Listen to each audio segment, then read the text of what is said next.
Hello, ladies and gentlemen, and welcome back to the Ultimate Doctor Who Marathon. This is the show where I take a look at every classic Doctor Who story plus a bunch of big Finnish audio dramas, one episode a day, 7 days a week. And today, on the 9th of September 2019, we are starting a look at the final story in the trilogy of Gareth Roberts' novel adaptations, which we started to look at, I think, way back, either early August or late July, with The Well-Mannered War, starting with part 1. The Well-Mannered War, once again, was adapted by John Dorney for audio from Roberts' original novel, and part 1 is actually the longest episode of the story. Each of the episodes are running about a half hour apiece, about adding an extra 6 minutes or so to the usual runtime of a Doctor Who story. But the first episode actually runs a total of 36 minutes, and it uses that extra time to its advantage. The setting for this audio play is Menlove, which is it's a planet near the end of the Humanian era of history, where the ideas that were really far out. I guess part of the idea is that far enough where the Time Lords might get annoyed at this time period. It's one of their banned time periods. All done not because of the randomizer, but because the randomizer's taken the TARDIS into this time spiral type thing. And with this time spiral, the TARDIS then crashes. Yeah, it crash lands on Menlove. The Doctor and Romana and K9 try their best, but they survived a crash landing. Now, here's the thing about Menlove is that unlike other areas and other stories, Well-Mannered War has Menlove as a planet where Gareth Roberts has created a planet at war between the human beings and the Chelonians. Now, this is actually the final novel, based off of the final novel to feature the Chelonians. They were originally introduced in a 7th Doctor New Adventure, The Highest Science. Appeared again once or twice in the New Adventures, and then they obviously appeared in the Missing Adventures here. Now, this was the final Missing Adventure published by Virgin Books. So obviously, it's kind of fitting that this is the first time in chronology that the Chelonians appear. Now, what is really good, what's really fun about the Well-Mannered War is that the humans, the Chelonians, which were introduced in the books as this warlike race, and it's explained here to the Doctor that they're generally they're a warrior race. But here, they've actually kind of become more civilized. Instead of, being the hardened warriors coming to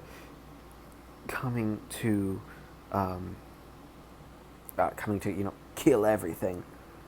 They're quite nice. The humans are completely well-mannered. Both sides throw missiles at each other filled with TNT that intentionally miss. And in intentionally missing, obviously that doesn't anger any of the humans. Why would it? The point is that everyone wants to get along with each other and have a good time. This war isn't meant to be part of animosity. No one really knows why it is fighting. Tim McInnery, who is famous for playing Percy in Blackadder, plays the leader of the humans in this story.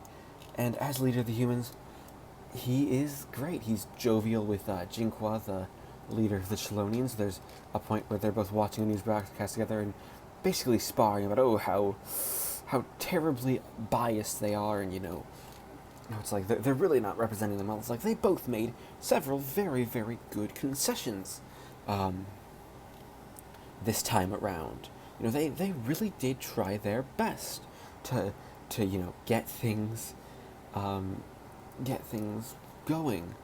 Um, and it's a really it's really fun. Now, I mean, they're so well mannered that one of the absolute best scenes of this story is the um, is this character, um, uh, this character who who's only referred to as the tea lady. Now the tea lady has this little tea trolley that she takes to both sides. I think she's actually played by Jane Slavin, who plays a different character as well called Cardinal, who is a member of an army and reports on on an attack. That's all she really does. She's a minor character, but it's it is this tea lady who just sort of he just sort of she just sort of offers everybody tea, and it's really really nice. It's a really nice scene where the Doctor and Romana are confused. They're eventually split up. Romana and K9 are moved over with the humans. The Doctor is with the Chelonians, and the plot itself actually starts to take a turn when there's this human character Vidius who he's basically already said himself as he actually wants a real war. He goes to fix a photocopier, and there's he basically gets killed and reanimated, bringing back a theme from the English way of death. Having and as a character, he then basically he flies all around him. There's really good, really kind of disturbing shorthand for him, and it's just this disturbing nature that the sound design and music works really well. It was done by a man called Peter Doggart, who did this one and a couple of things that we are also covering. A fifth Doctor release that we're covering, and a seventh Doctor release that we are covering on the marathon for Big Finish. As of right now, it's these very subtle little things that really work, and it's not also the English way of death which thematically comes up. The character of Menlove Stokes, who was flung forward into into the future by basically being put in a cryogenic stasis because he sued someone for defamation and lost the suit, which is great. This is he's a fun character. He doesn't do too much, but he establishes himself here, and people appreciate him. There are also femdroids. Basically, the story is excellent. Tom Baker's great. Lala Ward is great. Everything about this first story is great. So overall, I'm going to give The Well-Mannered War Part 1 a perfect 10 out of 10 because it's a perfect setup for a really good idea. Alright, it is the 10th of September 2019, and I just finished listening to Part 2 of The Well-Mannered War. Now, Part 2 of The Well-Mannered War continues to be amazing, just like Part 1, but it actually does something that is... It makes an incredibly important decision, at least in my opinion, and that is, instead, it lets some darker elements creep in, pretty drastically. Like, you've already have the implication with Part 1 of a character being taken over by, like, flies. That character, Vidius, in this episode, not only is he taken over by flies, you actually get to get this. You know, it's not a description, but you get the idea that his entire chest and body has been eaten by flies, and he's been killed by flies, basically as a way to get. Basically, it's as a way to get the war started. You know, actually starting a war between the Trelonians and the humans, because, well, because that's what the darkness wants. There's this idea that it's some mythical being that lived on the planet. There's, you know, there's histories of this planet Barclow being having several colonies at several points, and they from several different races, and they all end up dead in mysterious circumstances. Because obviously, when you have something like that, it's, you know, mysterious circumstances are generally how you get to something. That's how you get a story like this. You get these. It's built up around just the mystery, and it's amazingly well done, especially from the guy playing Vidius, because then he dies, and then Harmach, the big general guy played by Tim McInerney, he gets taken over, and in being taken over, he immediately starts to try to make the war itself an actual war. The entire, you know, there was the whole idea that, you know, the war wasn't actually going to be. It wasn't going to be a real war. Like, oh, they were trying, but they weren't going to be actually killing anybody. No, that would be wrong. You know, they care too much about, you know, about. Well, I guess the idea is that they care too much about their entire sort of you know, their entire well-being, but they are creepy enough. It's creepy enough, and it's enough to really make your skin crawl. You know, it's one of those really really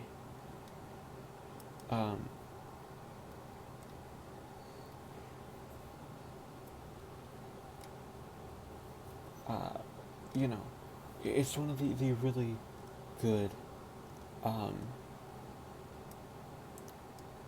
it's a really good way of getting around these things, because you have the idea. Now, you also have the idea that this darkness, it's also on the Chelonian side of things. The Chelonians are, you know, are also, I don't want to say attacked, but they are attacked and beginning to be controlled by this evil force. That you don't really quite know what the force is. You have, and it's something that is really, really good. Now, what else is really interesting and what's really fascinating about the Well-Mannered War Part 2 is that while you have that going on, there are other subplots. The next big subplot is Menlove Stokes is still trying to get out.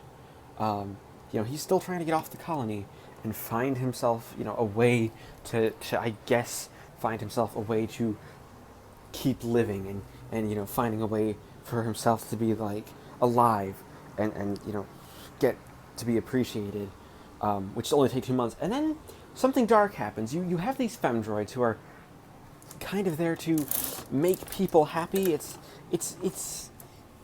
that's why they're modeled after women. Robert and Dorney don't go into, like, the entire details, but that has some dark undertones. But you get this implication that Stokes has been conditioned for something, because he's taken by the femdroids for reconditioning, and he disappears from the plot for a while. You know, which is obviously a really, really, sort of an interesting thing. Michael Troughton does an excellent job with the character, um, but like the character intentionally disappears for a while, and you don't quite know, well, what's up with him. Has he gone insane? Is he crazy? No one really knows, except of course, you can speculate, but the speculation isn't gonna necessarily be true, um, because it's just kind of showing that something deeper with the femdroids is happening, and of course the third plot line, because the Doctor is mostly involved with the war being captured in what's kind of a fairly standard runaround as he's trying to sort of find a peaceful solution. K9 is running for office because he saved someone's life, so he's then allowed by the system to run for their office, running under the platform of K9, the logical choice, which is hilarious. This is perhaps the comedic relief side of the story. Now that we're going to a darker edge to the actual story, something that actually the Virgin books always did a really, really good job of exploring, was said darker edge, that said little dark edge to the story, because you get something like K9, the logical choice, like with a rosette. It's this hilarious image. John Leeson is obviously having worlds of fun doing it, getting to be, just the real one, and then they treat him like he's an actual politician, like anyone else, which is interesting. And then he also like converses with the femdroids because they're all robots. Again, another interesting thing that starts to tie in little connections, and this is the halfway point of the story, so you really have to get some of those connections going, and it's done enough here. Again, the music is great. Just the atmosphere is great. Like, even I don't discuss the cover art often, but I think this time I will, because the sort of white background with the explosions is really suiting, because it's sort of this dull gray background. Kind of fit, like, this is, especially now that it's actually turning to a war story. I wouldn't say a more traditional war story, but a story about war, which is really, really important. And it's a really, really solid adventure. So overall, I'm going to give The Well-Mannered War Part 2 another 10 out of 10. Alright, it is the 11th of September 2019, and I just finished listening to Part 3 of The Well-Mannered War. Now, Part 3 of The Well-Mannered War, it continues this story's... it continues the trend of this story of not necessarily... it's not really being a story that This isn't a story that tells the story before it has one major twist each episode.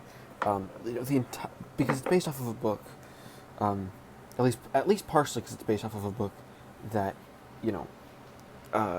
was occupied with including these big twists. What would essentially be once per episode, which isn't a bad thing.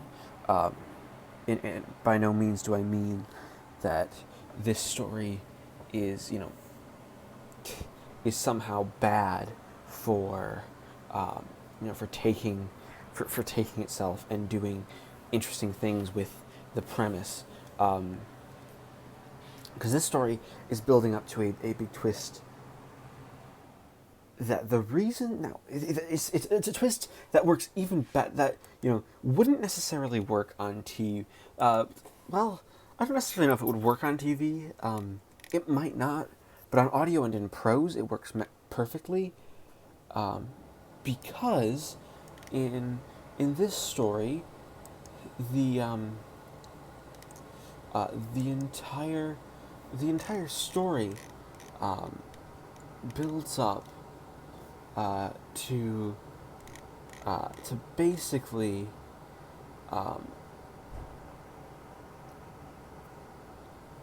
to basically really do a, uh, you know, doing doing a story that, basically, with the lower cast rate of an audio and just the fact of the book, you don't notice the other people around. And and that's kind of intentional, because the idea here is that there's no one around. It's just the people in the dome fighting the war. Um, and the idea is that this swarm of flies that you keep hearing about, this swarm of flies, is a swarm that has been, one, it's been continuously eating people, but it's a great evil that's how it survives. It lets society build up, and then it takes it over and feeds, and then lets society build up, and then feeds again. You know, it's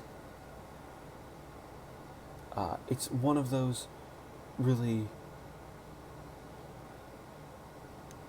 It's a really, really solid. Um, it's a really solid way of doing the story. Um, you know, it builds up a. Um,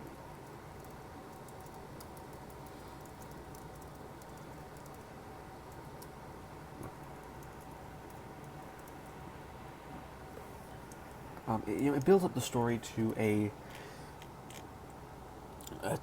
conclusion that I think works really, really well. Um, for the episode, like, this is a part 3 where you keep things going, because you really, it works well to have. What works well is having these evil, um, all these quote unquote evil characters. Um, it's uh, it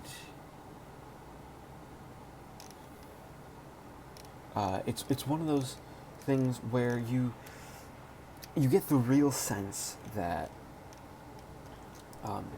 that everything built around the story is perfect, because you have Stokes, who's conditioned, and then Romana breaks their condition, because Romana is sent to be conditioned, and that's big. We also had another character who is basically a communist revolutionary, and sort of a commentary on sort of the young revolutionaries. I guess sort of like the problems with them. Basically, the idea being that as a young revolutionary, they don't quite know. They don't really have a determination to a cause. They just sort of join a cause, and it's like, I guess I'll fight for this cause, because I don't really understand the causes, but I'll fight for this one because that's the right fighting is the right thing to do, which is something that it's a really funny thing, and it's sort of an interesting commentary on just like sort of certain types of sort of activists that I think works really well. Perhaps some people may not like it because it may have aged a little poorly, but I don't particularly dislike it. I think it's an interesting enough idea, and interesting enough to really be, still still at least a little bit on the funny side, if not perfect. You also have the Doctor put in the web of death, which is scenes of torture that, this is going to sound weird, but Tom Baker plays them great. Like, it's sort of the old, we're just going to pull you apart slowly, very, very slowly. It'll start as completely comfortable, and then you'll slowly become completely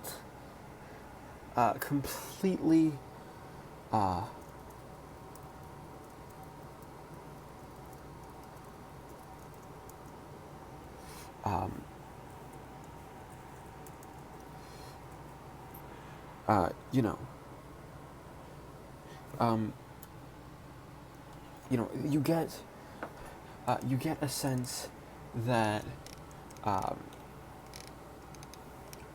you know, you get the real sense that everything, is,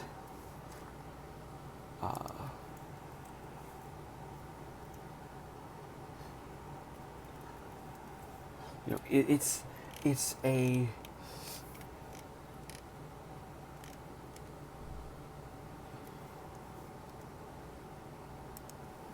it's a really really good sort of story that builds up to a conclusion, doing things that I think are really really good. So overall, I'm going to give, and the tone here is amazing.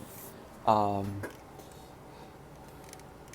you really get it's you really feel dark. I mean, there's great comic relief, and you sort of build up to like this entire thing is basically basically a trap. Um, you know, but in being a trap, it's a trap meant to get everything, um, uh, working. Um, but so overall, I'm going to give the Well-Mannered War Part 3 another 10 out of 10. Alright, it is the 12th of September 2019, and I just finished listening to Part 4 of The Well-Mannered War, the final episode of the story. Now, the final episode of The Well-Mannered War actually concludes most of the story on Metrolubit with about 10 minutes to spare, which isn't a problem. It's actually a large asset to the story because it leads into the big conclusion that this book is perhaps most well known for, because the idea here is that the Doctor cannot find a way to save everyone.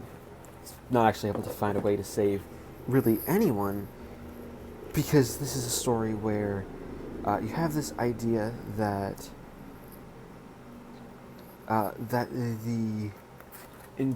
the swarm is then using is basically using the Doctor for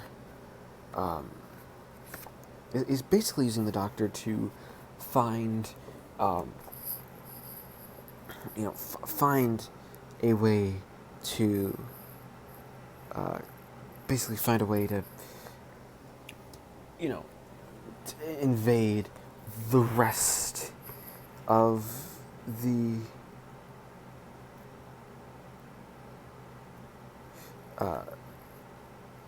rest of the world, and in invading, the rest of the universe. So, in finding the way to invade, it gets itself attached to the TARDIS. Now, that's when you have something.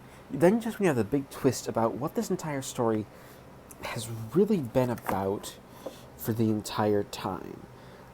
Mainly, it's been the fact that basically the idea is that the entire story has been built up around the idea that that the Doctor and that the Doctor is basically not being that the Doctor and Romana, like that everyone's little choices here, from General Harmac to Jinqua to the Femdroids to everything, has been basically adding up to make sure that once the Doctor eventually arrives, that was bound to happen eventually. That when they eventually arrived, the Doctor wouldn't be able to say no and be like, "All right, we're leaving," but is basically staying. Is basically staying. Staying to save everyone, and in saving everyone, he could only find the one solution that basically traps the swarm on the TARDIS, and then Stokes ends up sneaking away on the TARDIS. All from Stokes basically being breaking down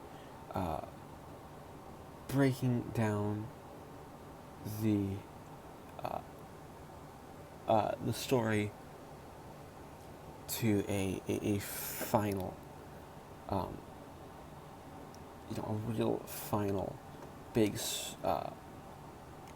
big conclusion into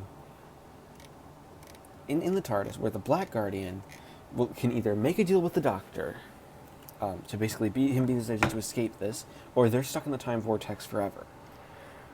That's the conclusion, and it's a hard conclusion to listen to for a good reason, because it's so the way that Doctor and Romana get out of it is they leaves the story on a cliffhanger. The story then is left with the Doctor and Romana using the emergency power unit to basically take the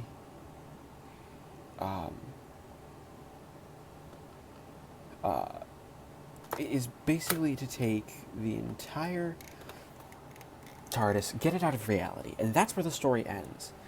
And it's amazing. It's an amazing ending. Tom Baker and Lalla Ward and John Leeson play it really, really well. Now, okay, the actual story of Part 4 is also amazing. It's an amazing story. The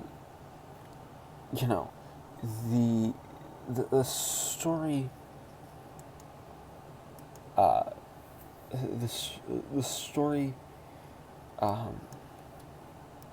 the story builds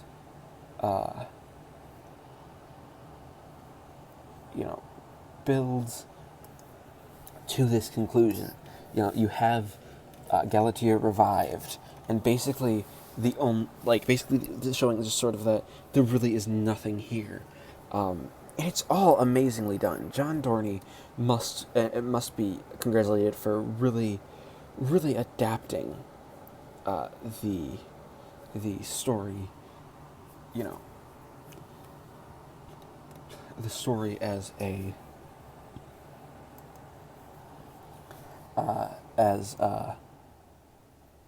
just as an ending. It's a really, really good way of ending it, and it really creates just a solid ending, solid story overall. So overall, I'm going to give The Well-Mannered War Part 4 another 10 out of 10. That being said, we add up the scores and average them out to give The Well-Mannered War a final score of 10 out of 10. Thank you everybody for watching this installment of the Ultimate Doctor Who Marathon. As always, please leave a like, comment, and subscribe if you haven't already.